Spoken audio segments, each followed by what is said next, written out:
Hi, it's me again with Corel Tips and Tricks, and I just did a video on really 3 ways to do this.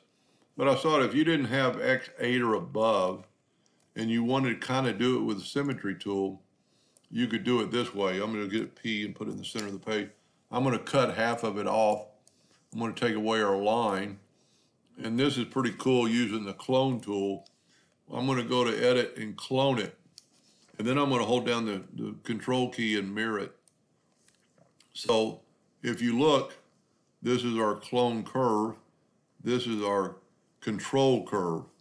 So what's going to happen, anything we change with the clone one is going to change over here. So you can watch it almost, well, exactly like the symmetry tool.